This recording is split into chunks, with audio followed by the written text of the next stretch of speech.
یہ جو سیاسی لیڈر ہیں جلسے ان کے بڑے ہو رہے ہیں، چہروں پہ ان کے مایوسی اتنی گہری ہے جس کی کوئی حد نہیں۔ اب تو حالات ان کے مطابق چل رہے ہیں ہارون صاحب، تو پھر بھی چہروں پہ اتنی گہری مایوسی کیوں ہے؟ آپ نے غور نہیں فرمایا، مریم کے لیے بہت سے تعلیق مقرر کیے، بعض کو میں جانتا ہوں، نجم سیٹھی کی بیگم صاحبہ بھی تھیں، ایک اور محترمہ بھی تھیں، وہ بڑی خیر معزز خاتون تھی۔ اور اب کون ہے یہ جو وہ فکر بازی کرتی ہے، بڑی اچھی فکر بازی کرتی ہے، پوائنٹ سکورنگ۔ ہم نے یہ ملک اس لیے لیا کہ ہمارا کلچر، تمدن، تاریخ، آرکیٹیکچر، میوزک، ہر چیز ان سے مختلف ہے۔ تو پھر یہ جو پاور شو ہو رہے ہیں ہارون صاحب، یہ نظروں کا آنکھوں کا دھوکہ ہے؟ نہیں، اگر ان کے بیانیے سے لوگوں کو اختلاف ہے، یہ سروائیول کی کوشش ہے۔ دیکھیے نا، ہاتھ پہ ہاتھ رکھ کے کون بیٹھتا ہے؟ خود کو کوئی مرنے دیتا ہے؟ تو یہ بھی تو خودکشی ہے، یہ بھی تو خودکشی ہے۔ نہیں، یہ خودکشی نہیں ہے، یہ بچنے کی ایک کوشش ہے۔ انسان دیکھیے، بڑی قرآن مجید کی دلچسپ آیت ہے جس کو ڈارون نے ایک تھیوری کی شکل دی، جس کو لوگ غلط سمجھتے ہیں۔ ڈارون کی بہت سی تھیوریاں صحیح بھی ہیں۔ تمام زندگیوں کو ہم نے بخل جان پر جمع کیا ہے۔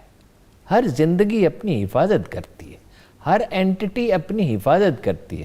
وہ خود کو مرنے کے لیے تو ان میں مولانا صاحب پہ اگر کیس بنے، وہ دھمکی تو وہ دیتے ہیں کہ میں جیل کے باہر جلسہ کروں گا۔ جیل کے باہر جلسہ کریں گے تو کیا پولیس نہیں ہے، رینجرز نہیں ہے، کیا فوج نہیں ہے، کیا کو انارکی کی اجازت دے دی جائے گی؟ اچھا، وہ پیپلز پارٹی والے سیانے ہیں۔ دیکھیے جی، دوہری مصیبت ہے، دوہری مصیبت ہے۔ تو کون ذمہ دار؟ ایک سب آگ، ایک سب پانی، دیدہ و دل عذاب ہے دونوں۔ بات یہ ہے کہ ایسے ماحول میں جلسے اس طرح نہیں ہونے چاہیے۔ تلاشی ہونی چاہیے، گیٹس لگنے چاہیے، ماسک پہننے چاہیے، سینیٹائزر۔ آپ جاتے ہیں، آج آپ کے کہاں ہم گئے تھے، وہ سینیٹائزر لے کے کھڑے تھے، ایک شادی پہ گئے، سینیٹائزر لے کے کھڑے تھے، بھی ہاتھوں کو سینیٹائزر لگا، ہم نے لگایا۔ اب تو ہوٹلوں میں بھی یہ چیز ہو گئی ہے موسم۔ نہیں تو جلسوں میں بھی یہی ہونا چاہیے نا۔ وبا پھیل، موت کے جبڑوں میں ہم جی رہے ہیں۔ کیا خوبصورت ایک آدمی ہمارے لیے کھانا لے کے آیا اور اس نے چمچ کو ادھر سے پکڑا جہاں سے کھانا کھایا جاتا ہے۔ تو یہ فکرہ میرے ذہن میں آیا کہ اب اس کو کیا کہیں، غریب آدمی ہے، اب اس کو زیادہ ڈانٹیں، اس کو سمجھ ہی نہیں ہے، یہ ہاتھ سے چمچے کو صاف کر رہا ہے۔ آپ نے دیکھا نہیں، کپڑوں سے پلیٹیں صاف کر دیتے ہیں۔ جی، ارے بھائی، اتنی غیر محتاط قوم ہے، تو لیڈروں کو کچھ خیال ہونا چاہیے۔ اقتدار کی جنگ میں کیا انسانوں کی جانیں جو ہے جھونک دی جائیں؟ ٹیررزم کا خطرہ تو ہو سکتا ہے۔ حکومت ظاہر ہے اپنی بھرپور کوشش کرے گی، پوری کوشش کرے گی، انشاءاللہ اللہ خیر کرے گا۔ لیکن اگر ہوتا ہے پھر یہ کہیں گے یہ حکومت ہی نے کرایا ہے، جو کہ آپ باز نہیں آئیں گے۔ حکومت نہیں کرائے گی، حکومت کیوں کرائے؟ حکومت کو تو ایسی سچویشن میں نقصان ہی نقصان ہے۔ یہی اللہ نہ کرے، اللہ نہ کرے، انشاءاللہ نہیں ہوگا انشاءاللہ۔ لیکن ہارون صاحب، خطرہ ہے۔ لیکن یہ خطرہ تو انہوں نے بتا دیا کہ ہے۔ خطرہ تو کرونا ہے۔ کرونا کیا کہ انسانی زندگیوں کو چاٹ رہا ہے، اور ہم اتنے لاپرواہ لوگ ہیں۔ میں بازاروں میں گزرتا ہوں، کہیں جاتا ہوں، میں نے رات ایک جگہ پہ ایک کھلے ریسٹورنٹ میں سڑک پہ کھانا کھایا، بڑا اچھا کھانا ہوتا ہے۔ میں نے کہا پیاز کیوں دھویا ہے؟ کہتا صاف کرنے کے لیے۔ میں نے کہا پیاز تو صاف ہوتا ہے، اس کو تم نے کیا صاف کرنا ہے؟ گندے پانی سے؟ یہ جو پانی جو تم نے پائپ سے لیا، یہ تو ناصاف ہے۔ پیاز اندر سے اللہ نے صاف پیدا کیا ہے۔ انتہائی ایک لاپرواہ قوم ہے۔ اقتدار کی ایک المناک جنگ ہے، اقتدار کی ایک المناک جنگ ہے۔ کرپٹ بھی ہیں یہ تینوں بڑی پارٹیاں، ٹھیک ہے۔ محمود اچکزئی صاحب کے بھی معاملات مشکوک ہی ہیں، ایرانی انٹیلیجنس کے تعلقات کے ثبوت وزارت داخلہ۔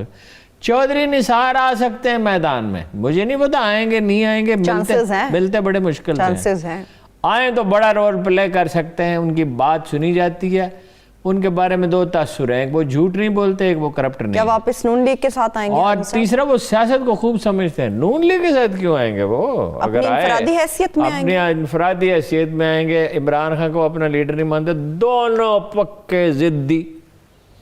میں نے ان دونوں کے ساتھ بڑا وقت گزارا، ایسے لڑتے تھے ایک دوسرے کے ساتھ۔